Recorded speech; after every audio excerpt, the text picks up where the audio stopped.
चारधाम यात्रा में 114 श्रद्धालुओं की जान गई। पैदल चलने और कई जगहों पर ऑक्सीजन की कमी के कारण मेडिकल फिटनेस के बाद ही यात्रा पर जाने के निर्देश दिए गए हैं। चारधाम यात्रा में लगातार मौत के आंकड़े बढ़ रहे हैं। इस पर हमारे संवाददाता महावीर राणा की एक रिपोर्ट देखिए।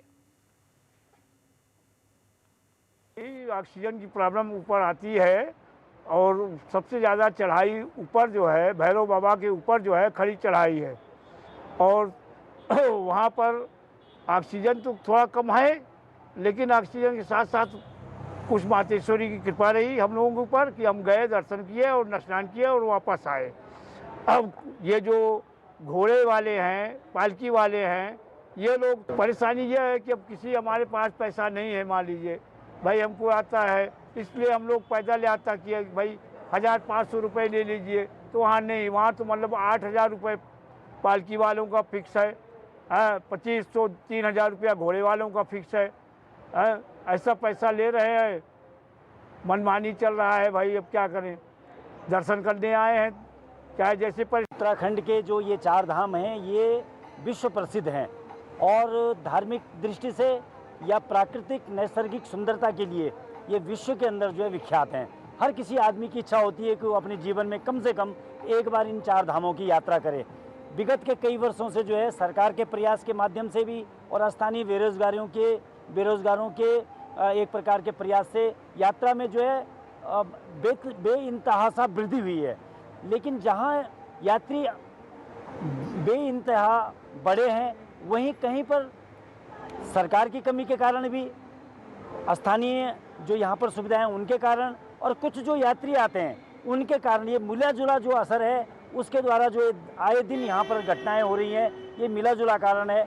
जैसा कि मैं गंगोत्री राजमार्ग की बात करूं तो हमारे जो यशस्वी प्रधानमंत्री नरेंद्र मोदी जी ने इन चार धामों के लिए जो है ऑल वेदर रोड की घोषणा की थी वर्ष 2016 में, और दो धामों में कम से कम बद्रीनाथ और केदारनाथ में जो कि गौरीकुंड का हिस्सा है वहाँ तक सड़कों का दुरुस्तीकरण हो चुका है।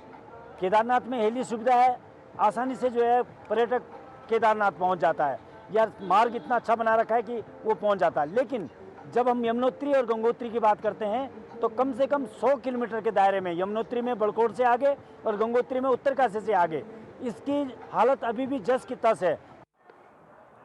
चार धाम यात्रा 2024 फुल पिक पे चल रही है। अगर मैं बात करूंगा इस वक्त तो पूरे रिकॉर्ड टूट चुके हैं। 6 लाख से ऊपर गंगोत्री और यमुनोत्री में लोग यात्रा करके अपने घर लौट चुके हैं। उसी तरह अगर मैं बात करूंगा चार धाम की, तो चार धाम जिस तरह यात्रियों की संख्या में इजाफा हो रहा है, उसी तरह यहाँ पे मौत का आंकड़ा भी लगातार बढ़ता जा रहा है।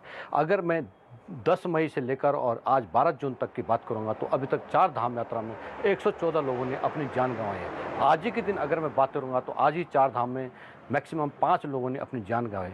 आखिर इस तरह से मौत के आंकड़े क्यों बढ़ते जा रहे हैं? अगर मैं बात करूंगा उत्तराखंड की, तो उत्तराखंड एक, अगर उत्तराखंड की भौगोलिक स्थिति देखी जाए तो यहाँ पे का जो गंगोत्री यमुनोत्री जो मंदिर है उस पर जो पैदल जाने के लिए मैक्सिमम 7 किलोमीटर पैदल चलना पड़ता है और वहाँ पे ऑक्सीजन की कमी होती है। उसी तरह केदारनाथ में भी 18 किलोमीटर पैदल चलना पड़ता है, उसके कारण वहाँ पे भी कई मौतें का आंकड़ा बढ़ता जाता है। अब हम बात करेंगे स्वास्थ्य विभाग की। स्वास्थ्य विभाग लगातार दावा करता है कि हम जो भी यात्री जो चारधाम पे यात्री आते हैं उसकी हम हमेशा मेडिकल चेकअप करते हैं, चाहे वो यमुनोत्री धाम में जाता हो या केदारनाथ में। तो उनका कहना है कि हम प्रत्येक व्यक्ति के यहाँ पे मेडिकल जांच करते हैं और जो इस तरह के हार्ट के मरीज होते हैं, श्वास के मरीज होते हैं, उनको जो है वहाँ पर जाने नहीं देते हैं।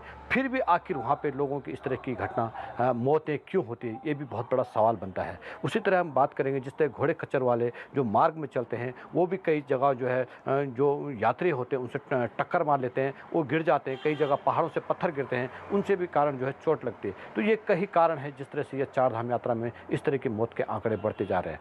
आखिर प्रशासन को इस ओर भी ध्यान देना चाहिए, स्वास्थ्य विभाग को भी ध्यान देना चाहिए कि इस तरह की मौत का आंकड़ा ना बढ़े। Mahavir Rana, India news.